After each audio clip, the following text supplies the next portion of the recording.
Tak, připravil jsem pro vás návod na skenování do inventurního soupisu. Vyzkoušíme to na skladu vzorků. Si tady najdu inventurní soupis vzorky.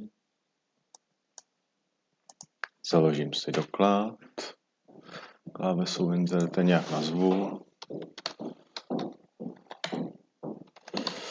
Soupis vzorky test. OK. Doklad je založený. Otevřu doklad. Nastavím si sloupce, které potřebuji pro skenování, takže já dám odebrat vše a budu potřebovat sloupce klíčové slovo, značka, artikl, dále pořadí,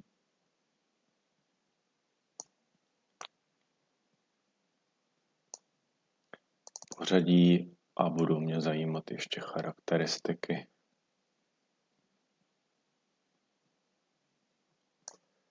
Charakteristika 1 velikosti a tabulky charakteristik.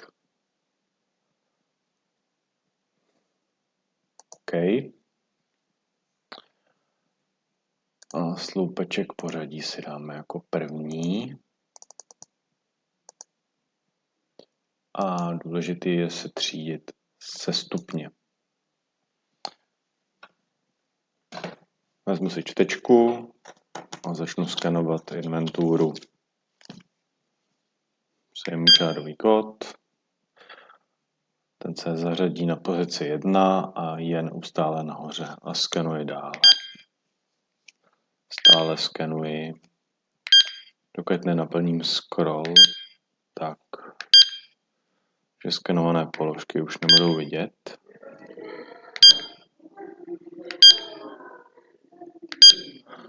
Je vidět, že je setříděno podle pořadí a nejvyšší pořadí je stále na prvním řádku.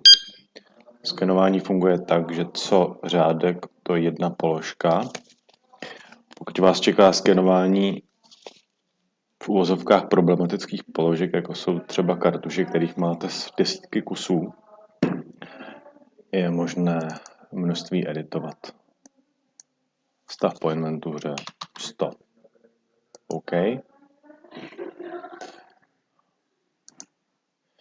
Doplním si ještě sloupeček fyzický stav, abychom viděli, co skutečně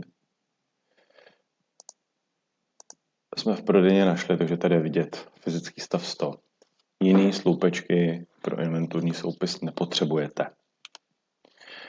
Není problém editovat kdykoliv, cokoliv. V podstatě jedině množství.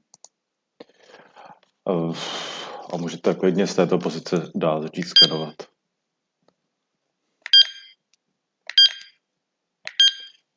Až budete mít naskenováno, založíte další inventurní soupis, dokud nenaskenujete celou prodejnu a dál pokračujete v inventuře tak, jak jste zvyklí. Tolik skenování s pořadím, tak jak jste chtěli.